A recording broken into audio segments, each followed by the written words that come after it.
Welcome guys, welcome to another learning video. काफ़ी दिनों के बाद मुझे थोड़ा समय मिला है और इसमें एक काफ़ी इम्पोर्टेंट चीज़ को हम लोग देखने जा रहे हैं कि एक स्टूडेंट है हमारे, वो चेन्नई से हैं और उन्होंने पूरा कोर्स कर लिया है फाउंडेशन के बाद। वो अभी प्रोफेशनल में है, प्रोफेशनल का लास्ट उनका चल रहा है और साथ ही साथ उन्होंने पेपर ट्रेडिंग शुरू कर दी है। तो पेपर ट्रेडिंग में वो काम ये होता है कि आपको एक प्रॉपर लेवल पर एंट्री करनी होती है और वहाँ से फिर आप एग्जिट पॉइंट डिसाइड करते हैं और इस पूरे ट्रेंड को राइड करते हैं। तो उनका जो एक प्रॉब्लम है, उस प्रॉब्लम को मैं एड्रेस कर रहा हूँ तो इस वीडियो के थ्रू, और जो बाकी यूट्यूब के सब्सक्राइबर हैं वो भी इस चीज़ से सीख सकते हैं। अब देखिए प्रॉब्लम क्या है, how to hold winning trades. देखिए एक एंट्री पॉइंट, मैं कुछ उनके एग्जांपल्स, ये ट्रेड उन्होंने शेयर किया है और इस ट्रेड के ही एग्जांपल में दोनों में सेम सिनेरियोज है, मैं उसको पिकअप करूँगा, आप उसको देखिएगा। देखिए देखिए एंट्री लेना ठीक है, वो एक प्रोप्राइटी मेथड है, हम लोग अभी उस चीज़ पर अभी नहीं जाएंगे। एंट्री लेने के बाद उस चीज़ को कैसे देखा जाए, क्योंकि देखिए अगर आप किसी पोजीशन को ले लेते हो, सपोज़ एक फ्यूचर्स का आप सिंपल ट्रेड लेते हो, ऑलमोस्ट 2 लाख रुपीज़ आपके इंगेज होते हैं। जैसे अगर आप डीएलएफ का एक फ्यूचर का लॉट लोगे, 2,44,000 के पास है। अब आपकी कैपिटल सिर्फ अगर एक लॉट की है तो आप जितना कंसस हो गए, अगर इसको आप 10 लॉट से काम करते हो तो आपका कंसस लेवल का जो दायरा होगा वो कितना होगा, 10 टाइम्स इंक्रीज होगा। तो आपको कन्विक्सन होना चाहिए कि क्यों इस तरह के ट्रेड्स को आप होल्ड कर सकते हो। ठीक है, तो अब हम लोग आते हैं कि यहाँ से डीएलएफ में कल, वैसे तो अगर इस ट्रेड को जो सेम, जैसे देखिए स्टॉक सिलेक्शन प्रोसेस जितने भी स्टूडेंट्स को मैं बताता हूँ सबके सेम ही होते हैं और जो स्टॉक निकल के आता है सेल करने के लिए वो भी सेम होते हैं। अब इस ट्रेड को मैंने भी लिया था और ये कोइंसिडेंस था, तो इसलिए मैंने सोचा कि इस पर उनकी वीडियो बना दो। देखिए डीएलएफ का चार्ट है और यही चीज़ हम लोगों ने देखी थी। अगर आप देखेंगे, मैं आपको ट्विटर का लिंक डिस्क्रिप्शन में दे दूँगा, उस ट्विटर के लिंक में आप देखना, इसी लेवल पर उसमें हमेशा पोस्ट रहती है, उसमें इस लेवल पर एंट्री हुई है, उसी लेवल को भी मैं आप देख सकते हो। चलिए हम लोग इस टॉपिक पर ही पहले बात करते हैं। अब देखिए उनकी एंट्री पॉइंट कहाँ थी। देखिए ट्रेंड जब मूव कर रहा हो मार्केट में, जब ट्रेंड में मूवमेंट आ रही हो, तो आपको अगर ये समझ में आ रहा है कि ठीक है मार्केट अभी ट्रेंड में है, तब तो आप इसे राइड कर। जहाँ पे कन्फ्यूज़न होता है उस एरिया को हम लोग बोलते हैं जोन, और जोन उसी डायरेक्शन में परफॉर्म करता है जिसमें लार्ज प्लेयर्स होते हैं। ठीक है, अब देखिए कि इस ट्रेड में उनकी एंट्री कहाँ पर है। इस ट्रेड में बिगनर जो मिस्टेक करेगा सेल करने की, इवन कि वैसा बिगनर, एक नॉर्मल बिगनर नहीं कि आप यूट्यूब से अगर फर्स्ट टाइम देख रहे हैं और आपने बिगनर की, आपका 2-3 साल का एक्सपीरियंस है, प्रोप्राइटी कंसेप्ट जो सीख रहे हैं, उनके जो बिगनर हैं उनकी एंट्री सेल में यहाँ पर होती है, स्टॉप लॉसेज यहाँ पर होते हैं। और मार्केट क्या करता है, देखिए जहाँ पर आप सेल लेते हो, आपके टारगेट्स ये वाला रेफरेंस पॉइंट है, जहाँ पर आप सेल लेते हो उसी लेवल से मार्केट थोड़ा बहुत मूव करता है वापस ऊपर। अगर किसी ने इस लेवल पर स्टॉप लॉसेस लगा के रखा है, यहाँ इसको हिट किया इसने, उसके बाद मूवमेंट आई। ठीक है, तो ये बिगनर अप्रोच है, लेकिन ठीक है उनकी एंट्री कहाँ पर हुई है, इस लेवल पर। ठीक है, कैसे हुई, इसके पीछे आप पीछे चार्ट देखोगे आपको अभी ये चीज़ें समझ में नहीं आएंगी, लेकिन इसमें जो इस लेवल से सेल होना है, जैसे ये एक सेल ऑफ के बाद ये मूवमेंट हुई, इस मूवमेंट से इस एरिया में एक सेलिंग प्रेशर बनना शुरू हुआ। ऑल्दो अगर आप देखोगे सेक्टर को, उसमें अप मूवमेंट है, लेकिन इसको आइडेंटिफाई करना, वो जो स्टॉक सिलेक्शन प्रोसेस है उसके थ्रू यहाँ पर हम लोग पहुँचे और यहाँ पर जिस लेवल पर से हम लोगों ने इसी लेवल से सेलिंग करने की कोशिश की। अब यहाँ पर देखिए कन्विक्सन कैसे, कन्विक्सन का परसेप्शन जो है वो कैसे चेंज होता है। अब देखिए यहाँ पर एक सेलिंग हुई, जैसे हो क्या रहा है, मार्केट ट्रेंड ऊपर जा रहा है। अब आप क्या नोटिस कर रहे हो कि मार्केट में मूवमेंट ऊपर नहीं जा पा रहा है, और अगर सेलिंग आएगी तो आप सेल करोगे, यही है, तभी तो आपको ये वाले प्रॉफिट्स मिलेंगे ये इस मूवमेंट की। तो अब देखिए जब मूवमेंट हुई यहाँ पर उनकी एंट्री हुई। अब आप इस चार्ट को ध्यान से देखना कि प्रॉब्लम कैसे शुरू होती है। आप इस चीज़ को फील करना, आपने एंट्री यहाँ ली, आपको पता है कि आप सही हो, स्टॉप लॉसेस यहाँ पर लगाओगे, टारगेट्स आपके यहाँ इस लेवल पर होंगे, ठीक है। अब आप इस चार्ट को देखो, आपने क्या किया, किसी ने यहाँ पर एंट्री ली और जो कंजर्वेटिव है मतलब एक बिल्डअप के बाद यहाँ पर, अब आप जैसे ही एंट्री लेते हो आपके साथ होता क्या है, आपने यहाँ पर 802 के लेवल पर एंट्री की और उसके बाद क्या हुआ, 15 मिनट्स की इनगल्फिंग कैंडल, और आप इस कंफ्यूजन में आ गए कि मार्केट इस ट्रेंड लाइन के सपोर्ट पे बाइंग कर रहा है और ये एरिया ब्रेकआउट हो जाएगा, ठीक है।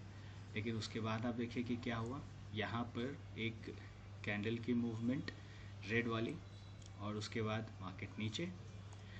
तो ये फर्स्ट फेज था डाउन साइड का। और उसके बाद अब मान लीजिए कि जो स्टूडेंट्स हैं, जैसे उनकी जिनकी प्रॉब्लम मैं आपको बता रहा हूँ, वो क्या किए, उन्होंने इन हैमर्स को बनते देखा और यहीं पर वो एग्जिट हो गए। और जब वो एग्जिट हो जाते हैं उसके बाद देखिए मार्केट में क्या हुआ, थोड़ी सी अप मूवमेंट और उसके बाद इतनी बड़ी सेलिंग। तो हुआ क्या, बेसिकली हुआ ये कि इंट्राडे में ही की ही मूवमेंट थी, लेकिन उन्होंने क्या किया, यहाँ से यहाँ अगर 1:1 है तो यहाँ ऑलमोस्ट 1:1 के प्रॉफिट पे ही वो निकल गए। तो इस मूवमेंट को नहीं देख पाए। अब क्वेश्चन ये है कि कैसे आप समझ सकते हो कि ये वाली जो मूवमेंट है वो और भी होगी, मतलब मार्केट रिट्रेस करके नीचे चला ही जाएगा।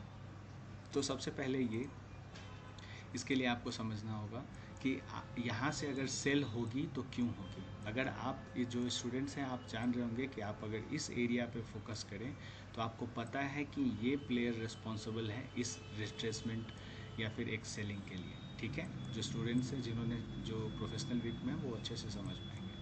अब यहाँ पर एंट्री सही है, यहाँ पर अब आपको देखना क्या है, हम लोगों के कंसेप्ट पर क्या है, how to hold winning position after entry. Entry तो सही है कि एंट्री आपने यहाँ पर ले ली, लेकिन इसके बाद किस तरह से आप समझोगे कि आपकी एंट्री सही है। सबसे पहले क्या है, देखिए इस लेवल पर रेसिस्टेंस है, ठीक है। अब अगर देखिए ये जो कंसेप्ट मैं आपको बता रहा हूँ ये बिना प्रोप्राइटी मेथड से सीखे हुए ये आपको समझ में नहीं आएंगे।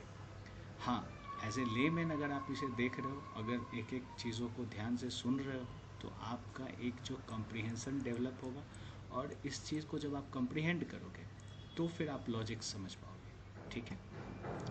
अब आप देखें कि यहाँ पे सेलिंग करने के बाद अगर आपको ये लगता है कि ठीक है ये जो ग्रीन कैंडल है इससे हमारे स्टॉप लॉसेस हिट हो जाएंगे, ठीक है, ठीक है। आपको ये लगता है कि स्टॉप लॉसेस हिट हो जाएंगे, तो सबसे पहले आपके माइंड में ये आना चाहिए कि आपने जो सोच के ये ट्रेड को लिया है, आप जिस समय आपने इस ट्रेड को लिया उसने आपने क्या सोचा कि ये अगर रिस्क है और ये रिस्क 802 to 9 मतलब 7 पॉइंट का रिस्क है, तो 7 इंटू अगर आप एक लॉट के फ्यूचर से कर रहे हो तो 1600 के आसपास में इसका एक लॉट साइज़ है।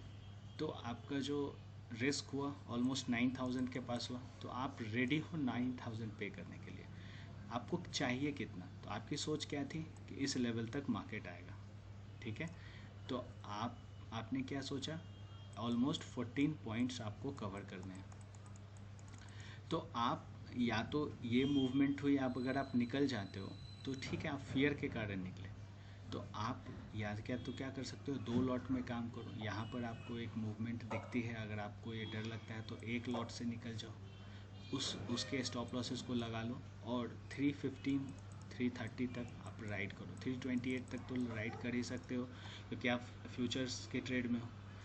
तो एक तो ये तरीका है। दूसरा, अगर आपको फिर भी समझना है कि इस मूवमेंट के बाद ये जो बाइंग आई इससे डर लगता है कि ये फिर से क्यों ब्रेकआउट ना हो जाए, तो देखिए मार्केट का एक रूल है कि कोई भी, जैसे अप ट्रेंड है, अप ट्रेंड के बाद एक रेंज बनाएगा मार्केट और उसके बाद अगर ब्रेकडाउन होता है तो या तो ये सही है ब्रेकडाउन, अगर सही है तो मार्केट अचानक से इस तरह से फॉल तो करेगा नहीं, क्योंकि कोई ऐसा इमरजेंसी या फिर कोई पैनिक न्यूज़ तो है नहीं, या फिर कोई डेटा रिलीज तो है नहीं कि इस तरह के फॉल हो। तो मार्केट क्या करेगा, रिट्रेस होके आएगा। तो अगर आपका ये मूव कंफर्म है, ठीक है, तो उसके बाद क्या हुआ, कंफर्म मूव, उसके बाद क्या हुआ, जैसे मान लीजिए कि एक कंफर्म मूव है, उसके बाद क्या होता है, मार्केट में रिट्रेस करके जाएगा और इसी लेवल तक वापस दोबारा आएगा, फिर से सेलिंग, फिर मूवमेंट, फिर से सेलिंग। हाँ, थोड़ा बहुत ऊपर नीचे हो सकता है, तो ये सीक्वेंस हो जाती है। तो अगर आपको पता है कि एक प्रॉपर लेवल पर जहाँ पर आपने ट्रेंड को रिवर्सल के लिए आइडेंटिफाई किया है और उस लेवल पर अगर आपकी एंट्री होती है, तो आप इस तरह के मूवमेंट को देख सकते हैं। कैसे पता कर सकते हो? आप देखिए, यहाँ जो मूवमेंट हुई, अगर इस कैंडल से, ग्रीन कैंडल से आपको अगर स्कैर्ड हो जाते हो, तो आपको ये देखना है कि ये बेस ब्रेक नहीं होना चाहिए। ये मूवमेंट हुई, इसके बाद मार्केट ने आपसे रिट्रेसमेंट मिला आपको। इस रिट्रेसमेंट के बाद देखोगे फर्दर ब्रेकडाउन कहाँ है, इस एरिया में है। इसी एरिया के कंसोलिडेशन से मार्केट में ब्रेकडाउन हुआ, वापस ऊपर गया, इसी लेवल से रेजिस्टेंस मिला। तो आप या तो एंट्री यहाँ लोगे, नहीं तो आप फुल प्ले आउट इसको होने दो, और उसके बाद आपकी एंट्री थोड़ी और लेट होगी यहाँ पर, ठीक है। तो इस तरीके से जब एक ट्रेंड इस्टेब्लिश होने के बाद अगर वो सही है तो इस तरीके से परफॉर्म करेगा, ये आपके माइंड में पहले से होना चाहिए, तो ही आप इस तरह के मूवमेंट को कैप्चर कर सकते हो, ठीक है। इसी का एक अपोजिट चीज़ भी है, वो भी मैं आपको दिखाता हूँ। उसमें क्या है, देखिए, अब इसमें देखिए, यहाँ पर क्या हुआ कि यहाँ पर ब्रेकडाउन हुआ। अगर आप यहाँ पर इस कैंडल में, इस लेवल पर अगर आप ये सोचते हो, अगर आप इस लेवल पर ये सोचते हो, यहाँ पर ये वाला पार्ट में कि ये ट्रेंड है, मूवमेंट हुई और यहाँ पर मैं सेल कर दूँ, तो आप ये गलत सोच रहे हो। क्यों? क्योंकि अभी इससे पहले आप इस कैंडल को देखो, इतनी बड़ी कैंडल जो इसने इसे ब्रेकआउट दिया है, तो यहाँ पर तो सपोर्ट ही होगा ना, और हम लोग इस एरिया के ऊपर हैं, तो यहाँ ये सेलिंग के लिए जगह ही नहीं है। उसके बाद दोबारा मार्केट नीचे आता है, इसी एरिया का सपोर्ट लेके मूवमेंट। तो ट्रेंड को जब वो क्लियर हो, अब ये इस तरह का सिनेरियो इसमें नहीं था, इसमें उतनी एग्रेसिव बाइंग नहीं थी, इसलिए आप ये समझ सकते हो कि यहाँ पर ये ट्रेंड जो है एक करेक्टिव कैंडल होने के बाद भी इस लेवल से काम करेगा। लेकिन इस केस में क्या है, ये वाले मूवमेंट। तो ये देखिए, थोड़े से एक्सपीरियंस होने के बाद आपको ये चीज़ें समझनी होंगी कि किस तरह से मार्केट एक्ट करता है। आपके कंसेप्ट्स पर क्लियर होने चाहिए, रेंज, मूवमेंट, रेंज, फिर अपसाइड या फिर डाउन, फिर रेंज, मूवमेंट, अपसाइड या डाउन, इस तरीके से एक एक मोमेंटम का कंसेप्ट, कोरिलेशन, ठीक है, स्टॉक सिलेक्शन मोस्ट इम्पॉर्टेंट, और उसके बाद एंट्रीज और एग्जिट, तो फिर आप ट्रेड को फुल्ली राइट कर सकते हो, राइट। इन सारे कंसेप्ट को सीखना है, समझना है, या फिर आपके कोई क्वेश्चंस हैं, do let me know in the comment section. अगर आप इसे सीखना चाहते हैं, connect with me on email or WhatsApp, right? Alright guys, thanks for watching.